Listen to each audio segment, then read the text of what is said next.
Monday, December 16th, and you're listening to the Day Weather Podcast. After a cold, wintry weekend across the region, we're going to start off the week cold but dry.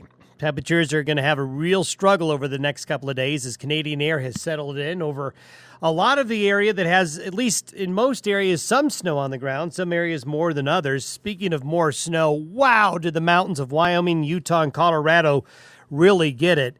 In fact, the Wasatch Mountains of Utah, just about all of the central and southern mountains of Wyoming, and the mountains of Colorado, the common snowfall total in the higher mountain areas, 2 to 4 feet. That was a very common total in Utah, Colorado, and Wyoming. In the high country and in those big watersheds like the Upper North Platte. The Upper North Platte watershed is at 132% of normal. There are only two basins in Wyoming, a little bit below average, the Sweetwater as well as the Madison-Gallatin up in Yellowstone National Park, but those aren't very far off of normal. In Colorado, even better, the snowpack on the South Platte, 143%, the Yampa and White, 134%, and not one snowpack in Colorado is below average. They're all well above average, so we're starting off a banner skiing and snowmobile season, and the snowpack off to a really, really good start. And although we do not expect to see any significant mountain snows over the next week or so, they'll start up again,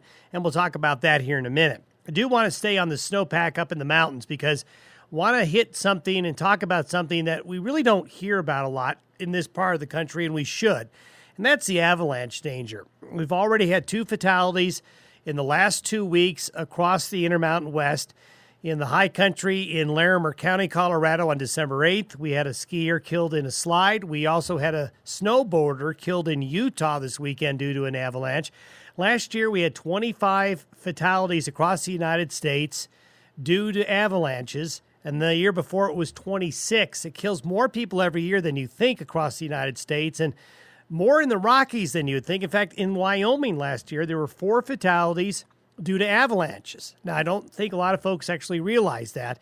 With the heavy snow, 2 to 4 feet, that fell in the mountains of Colorado and Wyoming and Utah over the weekend, if you're going to go backcountry, if you're a skier, if you like to go off trail, if you're a snowmobiler with those new machines that can really go about anywhere and you want to go up and do some higher elevation snowmobiling and skiing, be careful out there because we're going to have more avalanches this coming week as temperatures shift and change and that snowpack wants to move around. Now, weather-wise, folks, we have almost nothing happening.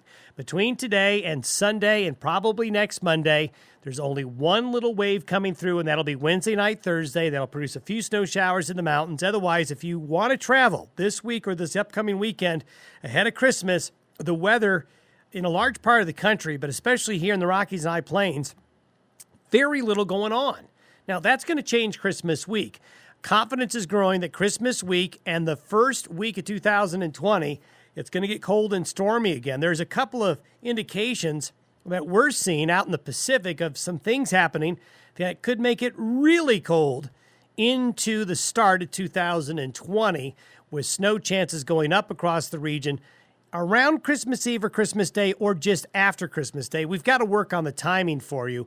The good news is for the front end of your Christmas travel period, weather looks great. Really nothing going on. Christmas week and into the new year, a different story. But we've got all week to talk about it. In the meantime, be ready for dry but cold weather to start the week, but the quietest stretch of weather we've had here in a while. Thanks for listening to the Day Weather Podcast. We'll talk to you on Tuesday.